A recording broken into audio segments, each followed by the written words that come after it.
Hello my dear students, math study 100 में आपका स्वागत है। आज हम लोग संयुक्त राष्ट्र संघ के जो 6 भाग थे उनके बारे में हम चर्चा बारी बारी से कर रहे हैं। तो आज का हमारा सेशन होगा अंतर्राष्ट्रीय न्यायालय। क्या होगा? अंतर्राष्ट्रीय न्यायालय, इंटरनेशनल कोर्ट ऑफ जस्टिस। अंतर्राष्ट्रीय न्यायालय या क्या होगा? International court of justice. अब देखिए, हम जानते हैं कि जो हमारा संयुक्त राष्ट्र संघ है अर्थात यूएनओ है, उसकी स्थापना 24 अक्टूबर 1945 को हुई थी। कब हुई थी? तो 24 अक्टूबर 1945। लेकिन उसके कुछ समय बाद इस अंतर्राष्ट्रीय न्यायालय की स्थापना की गई। तो उसका डेट क्या है? 3 अप्रैल 1946। अंतर्राष्ट्रीय न्यायालय की स्थापना कब की गई? तो 3 अप्रैल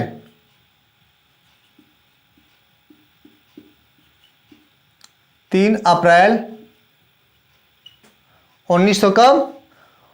3 अप्रैल 1946। ईस्वी में क्या हुआ? इसकी स्थापना की गई। किसकी? अंतर्राष्ट्रीय न्यायालय की अर्थात इंटरनेशनल कोर्ट ऑफ जस्टिस की स्थापना कब की गई? तो 3 अप्रैल 1946 में। और संयुक्त राष्ट्र संघ कब हुआ था? तो 24 अक्टूबर 1945। कब हुआ था? संयुक्त राष्ट्र संघ अर्थात यूएनओ की स्थापना 24 अक्टूबर 1945 और इसका 3 अप्रैल 1946। क्या हुआ उस दिन? क्या हुआ? हमारा स्थापना हुआ इंटरनेशनल कोर्ट ऑफ जस्टिस अर्थात अंतर्राष्ट्रीय न्यायालय का। अब बात रही कि इसमें होता क्या है, कितने इसमें न्यायाधीश होते हैं और कितने साल के लिए होते हैं, उसके बारे में हम जानेंगे। तो सबसे पहले जानते हैं कि इसका मुख्यालय कहाँ है। इसका मुख्यालय कहाँ है उसके बारे में चर्चा करते हैं। तो इसका मुख्यालय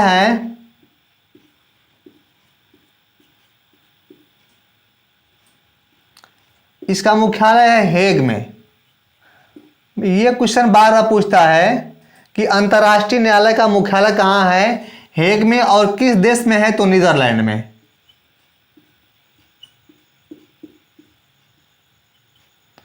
कहाँ है? हेग में है।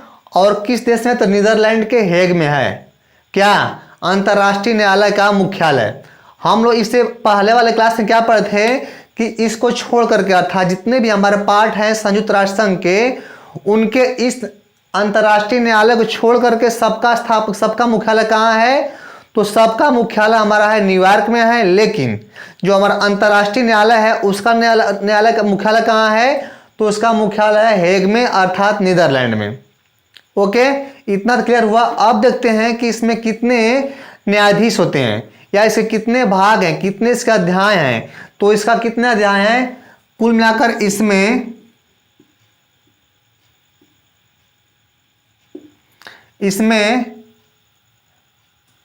कितने अध्याय हैं? तो 5 अध्याय।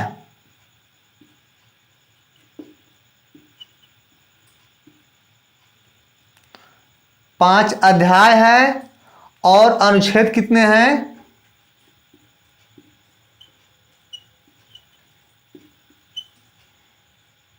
अनुच्छेद तो इसमें 70 अनुच्छेद है। कितने अनुच्छेद हैं? 70 अनुच्छेद हैं। और 5 अध्याय में इसको बांटा गया है। इसका मुख्यालय है कि नीदरलैंड में। स्थापना 3 अप्रैल 1946। इतना जान गए। इससे प्रश्न अवश्य रूप से पुटअप होता रहता है। कोई भी परीक्षा क्या होता है, इससे अछूता नहीं रहता है। तो इतना हम जानेंगे। स्थापना 3 अप्रैल 1946, मुख्यालय है नीदरलैंड में। और इसमें क्या है, कितने अध्याय हैं? तो 5 अध्याय होंगे। अनुच्छेद कितने हैं? 70। जैसे हमारे संविधान में कितने भाग हैं, कितने अध्याय हैं? तो 22 अध्याय हैं। और अनुच्छेद कितने हैं? 370 हैं। 395। और क्या करते हैं? तो इसमें देखते हैं इसमें कितने अनुच्छेद है? 70 अनुच्छेद। और भाग या अध्याय कितने हैं? 5 भाग या अध्याय। जैसे हमारे संविधान में कितने हैं? तो 22 भाग या 22 अध्याय हैं। उसी प्रकार से इसमें कितने हैं? तो 5 अध्याय या 5 भाग हैं। अनुच्छेद कुल कितने हैं? 70 अनुच्छेद। कितने अनुच्छेद हैं? Only 70 articles. अब बात रही कि इसमें कितने न्यायाधीश होते हैं। इसमें न्यायाधीशों की संख्या कितनी होती है उसको देख लेते हैं।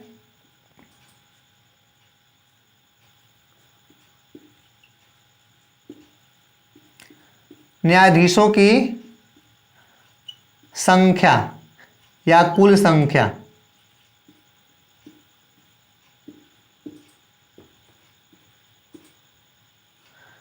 इसमें कुल कितने न्यायाधीश होते हैं? तो न्यायाधीश होते हैं 15 इसमें न्यायाधीश हैं। अर्थात जितना हमारा अंतर्राष्ट्रीय न्यायालय, जितने भी हमारे क्या हैं कार्यालय हैं, जितना जहां भी कार्य होता है उसमें कुल कितने न्यायाधीश हैं? तो 15 न्यायाधीश हैं। कितने हैं? कुल गिने चुने कितने हैं? 15 ही न्यायाधीश हैं। अब बात रही कि इनका समय कितना होता है, कार्यकाल कितना होता है या समयावधि।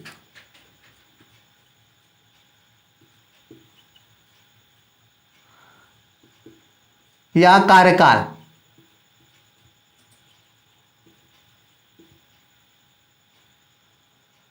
कार्यकाल होता है 9 वर्ष के लिए, 9 वर्ष।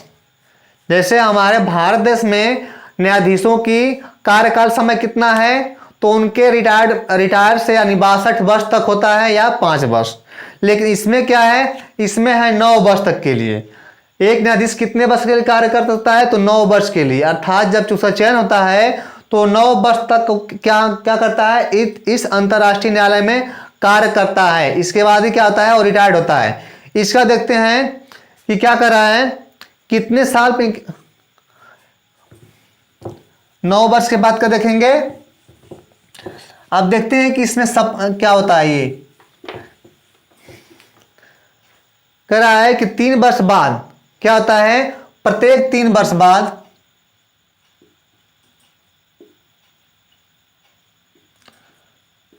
प्रत्येक 3 वर्ष बाद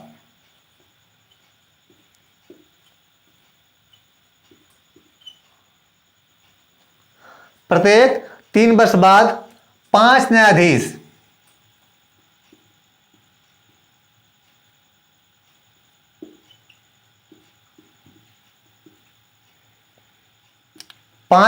क्या करते हैं? तो अवकाश ग्रहण करते हैं,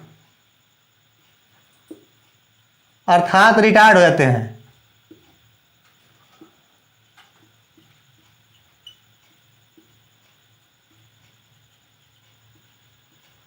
अवकाश ग्रहण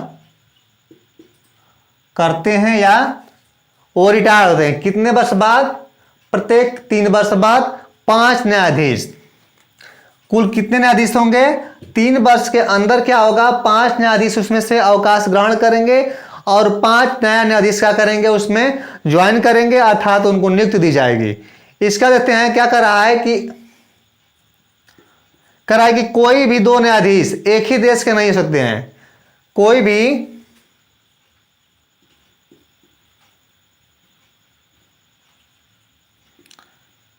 भी 2 न्यायाधीश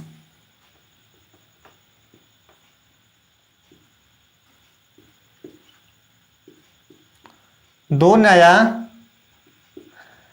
न्यायाधीश एक ही देश के नहीं होंगे।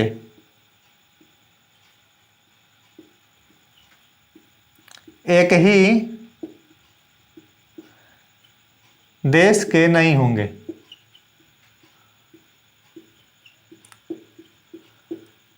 अर्थात इसे कहने का आशय यह है कि एक देश से बस केवल एक ही न्यायाधीश होगा, 2 न्यायाधीश नहीं होंगे। एक कंडीशन इसका है। अगला देखते हैं, अगला क्या कर रहा है? अब जितने भी न्यायाधीश हमारे होंगे, कितने न्यायाधीश थे? तो 15 न्यायाधीश थे।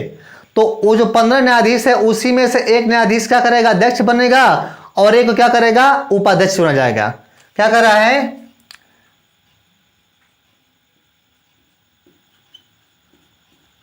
न्यायाधीशों में से ही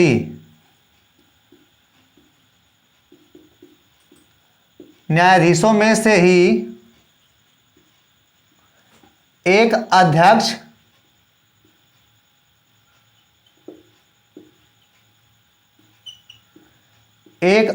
तथा एक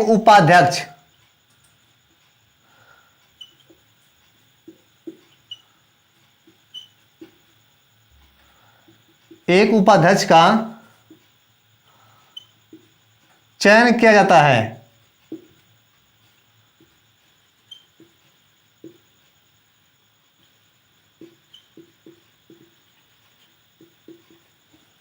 क्या होता है, जितने हमारे न्यायाधीश है अर्थात जो 15 न्यायाधीश हैं, उन न्यायाधीशों में से ही क्या होगा, एक अध्यक्ष और एक उपाध्यक्ष का चयन कर लिया जाता है। अगला देखते हैं क्या कर रहा है इसमें।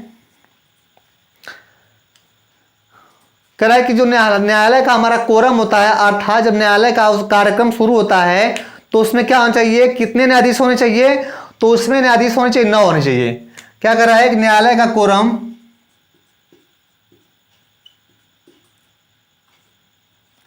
न्यायालय के बैठक या कोरम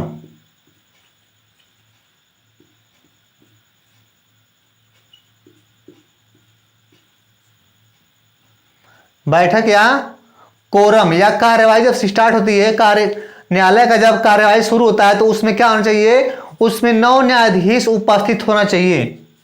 न्यायालय के बैठक या कोरम के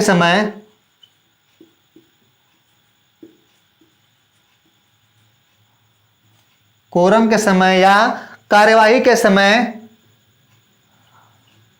9 न्यायाधीश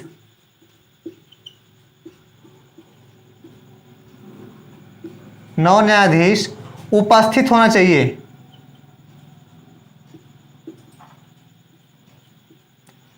उपस्थित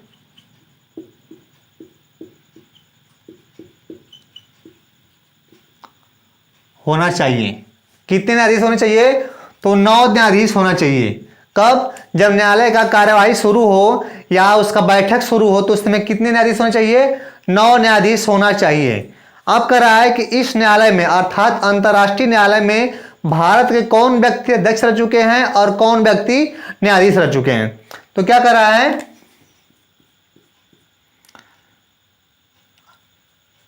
अंतर्राष्ट्रीय न्यायालय में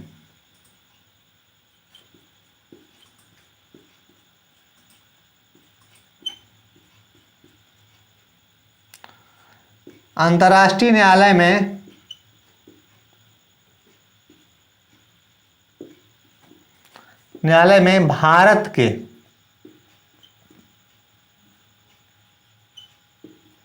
नागेंद्र सिंह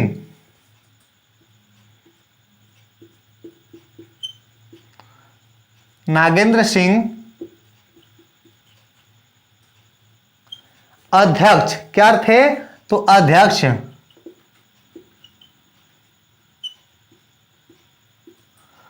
रह चुके हैं।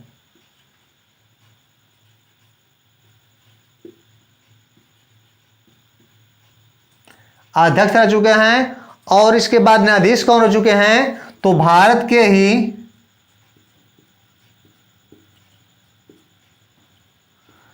RS पाठक। न्यायाधीश कौन था, तो RS पाठक।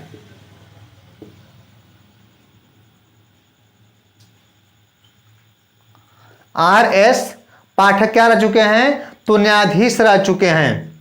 अब एक बार पुनः देख लेते हैं कि इस अंतर्राष्ट्रीय न्यायालय में कितने न्यायाधीश होते हैं, कितने न्यायाधीश होंगे तो कोरम उसका पूरा होगा। भारत के कौन हमारे न्यायाधीश रह चुके हैं और कौन अध्यक्ष रह चुके हैं, इसके बाद न्यायाधीशों की कुल संख्या कितनी होती है, इसके बारे में हम चर्चा करते हैं पुनः एक बार। तो न्यायाधीशों की संख्या होगी 15, कोरम के लिए होंगे 9 न्यायाधीश अति आवश्यक होता है। इसके बाद देखते हैं कि 5 अध्याय है इसमें और 70 अनुच्छेद हैं। कितने अध्याय हैं, तो 5 अध्याय हैं और 70 अनुच्छेद हैं। इसकी स्थापना 3 अप्रैल सन 1946 को हुई थी, जिसका मुख्यालय हेग के नीदरलैंड में है। अब अंतर्राष्ट्रीय न्यायालय क्या करता है, तो इसके बारे में हम अगले दिन चर्चा करेंगे। Okay, thanks.